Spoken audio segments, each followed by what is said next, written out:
మహానాడుతో కడప గడప పసుపురంగం పులుముకుంది. కడప సాక్షిగా మహానాడు మహాగర్జన చేసింది.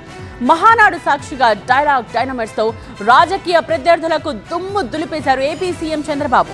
కడప గడ్డ టీడీపీ అడ్డా అన్న చంద్రబాబు వైసీపీపై సెటైర్స్ తో టీడీపీ శ్రేణుల్లో జోష్ నింపారు. ఇప్పటిదాకా ఒక లెక్క, ఇక నుంచి మరో లెక్క అంటున్నారు ఏపీ సీఎం చంద్రబాబు.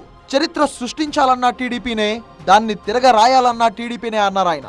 పార్టీ అంటే మనది, గెలుపంటే మనది అన్నారు బాబు. గడప గడప టీడీపీ అడ్డా అని స్పష్టం చేశారు ఆయన.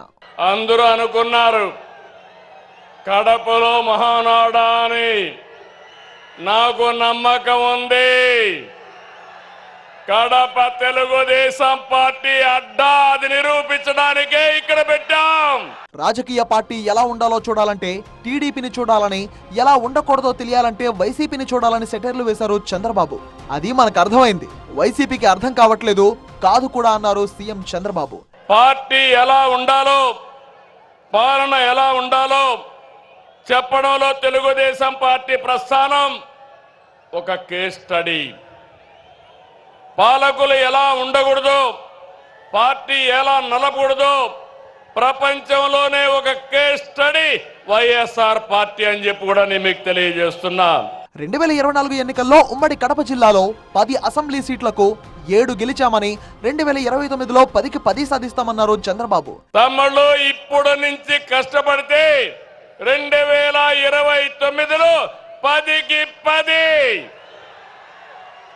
సిద్ధమా అని అడుగుతున్నా మిమ్మల్ని.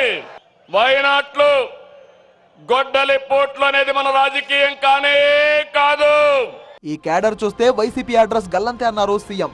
రాష్ట్రంలో భూతాన్ని భూస్థాపితం చేసేసాం, పెట్టుబడులు పెట్టడానికి రండి అని పెట్టుబడిదారులకు చెప్పామన్నారు బాబు. మనం అందరూ ఈ మారిగా ఉంటే ఇంకా వైఎస్ఆర్ కాంగ్రెస్ పార్టీకి అడ్రస్ ఉండదు. మీ రాష్ట్రంలో ఒక భూతం ఉంది, మేము రావాలంటే భయం ఉందంటే ఆ భూతాన్ని శాశ్వతంగా భూస్థాపితం చేస్తున్నాం. స్వేచ్ఛగా మీరు రండి, మీకు అండగా ఉంటారని హామీ ఇచ్చాను. ఏం తమ్ముళ్ళు నా హామీని నిలబెడతారా లేదా అని మిమ్మల్ని అడుగుతున్నా. పదునైన పంచు డైలాగులతో, వైసీపీపై సెటైర్లతో టీడీపీ కేడర్ను ఉర్రూతలోగించారు చంద్రబాబు.